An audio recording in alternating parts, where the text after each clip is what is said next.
Good morning વાલા વિદ્યાર્થી મિત્રો. દોસ્તો, આપણી જોડે ફિઝિક્સ જેવા વિષયની અંદર 47 માર્ક્સ ઇન ફર્સ્ટ ટેસ્ટ એવો ધૈર્ય આપણી જોડે છે કે જેણે ફિઝિક્સની અંદર ખૂબ સરસ મહેનત કરી છે.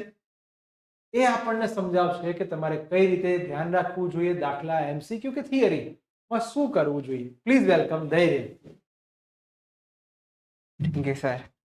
ધૈર્ય આપણને કહેશે કે ભાઈ તમારી જર્ની કેવી રહી. 11 સાયન્સમાં આપણે નવા આવ્યા ત્યારે ફિઝિક્સ વિષય કેવો હતો ને હવે આપણી ફિઝિક્સમાં તૈયારી કેવી ચાલે છે? ફિઝિક્સ વિષય પહેલાં બહુ અઘરો લાગતો હતો, પણ તેને સમજીને બહુ સારી રીતે વિચારીને પ્રેક્ટિસ કરીને એમસીક્યુ બધું કરીને ફ્રેન્ડ સાથે એમસીક્યુ કરીને આગળ આવ્યા. ઓકે, બહુ સારી વાત કરી કે ભાઈ ઘણીવાર કેવું થાય કે આપણે એકલા એમસીક્યુ સોલ્વ કરતા હોઈએ તો મગજ ગાંડું થઈ જાય અને એમસીક્યુ બી ના આવડે. તો મિત્રો સાથે બેસીને કે સ્કૂલના મિત્રો હોય કે કોચિંગના મિત્રો હોય એમની સાથે બેસીને ગ્રુપ સેશનમાં એમસીક્યુ સોલ્વ કરવા જોઈએ.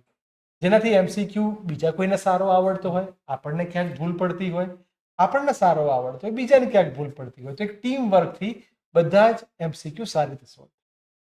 આ સિવાય પછી એમસીક્યુ અલાવા સમ્સ ને થિયરી બી બહુ પ્રેક્ટિકલ રીતે વિચારીને સમજીને લખી છે પેપરમાં. પછી તમે જે રીતે સમજાતા એ રીતે હું ઘરે આવીને મમ્મી પપ્પા પેરેન્ટ્સને એમ સમજાવતો.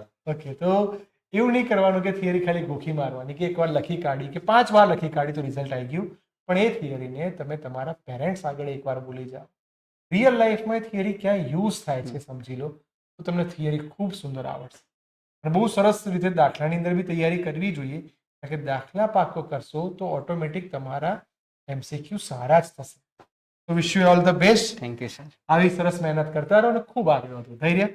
અમારે ઈચ્છા એવી છે કે 47 માર્ક્સથી સંતોષ નહીં થાય, 50 માર્ક્સના. ઓકે, ઓલ ધ બેસ્ટ બેટા, ખૂબ આગળ વધો.